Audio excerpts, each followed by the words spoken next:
ఏంటి అంటే ఒక బిజినెస్ స్ట్రాటజీ అనుకోవచ్చా లేదా అప్పుడు ఫ్యాన్స్ మోసం చేశారు ఇప్పుడు ఫ్యాన్స్ మోసం చేస్తున్నారా? మీ అంటే ఎలా అనిపించింది మీ ఫ్రెండ్స్తో చూడడం సినిమా? మహేష్ బాబు గారు నెక్స్ట్ మూవీ ఎలా ఉంటే బాగుంటుంది అని అనుకుంటున్నారు? ఆయన ఎలా చేసినా చూస్తాంగా.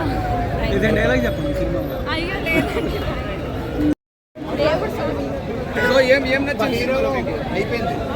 ఇప్పుడు ఆ సినిమా కలెక్టర్ సినిమా రిలీజ్ అయి ఉంటే మీరు ఎలా చూసేవాళ్ళు?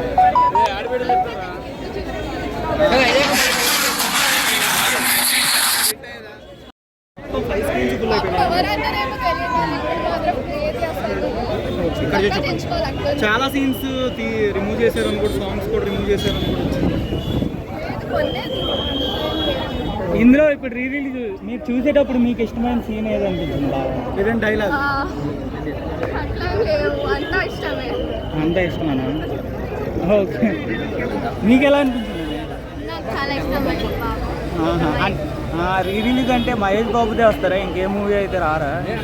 అంటే అలా కాదు, అంటే ఖలీజా ఈరోజు మే 30th నా బర్త్డే కూడా, సో చూద్దామని వచ్చాను. ఓకే, అంటే ఒకప్పుడు సినిమా ఇది రిలీజ్ అయ్యేటప్పుడు ఫ్లాప్ అయింది, అంటే కొద్దిగా తక్కువ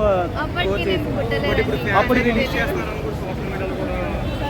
ఫ్యాన్స్ రిలీజ్ చేస్తున్నారు అప్పుడు అంతకు ఎక్కించుకోవాలి, బట్ ఇప్పుడు ఫ్యాన్స్ ఆ మూవీ కావాలని రిలీజ్ చేస్తున్నారు. నేనేం చెప్పలేనండి దాని గురించి. అయితే మీ బర్త్డే సందర్భంగా రిలీజ్ అయింది అక్కడ. అంతే, హ్యాపీ బర్త్డే. ఓకే, లోపల ఎలా ఉంది, వైబ్ ఎలా ఉంది? లోపల వైబ్ కొంచెం తక్కువే ఉందన్న, అంత ఐమాక్స్ కాబట్టి. ఐమాక్స్ కాబట్టి అరుపులు కూడా తక్కువే ఉన్నాయి. సుదర్శన్ అలాంటి థియేటర్స్ చూస్తే బెటర్ అండి.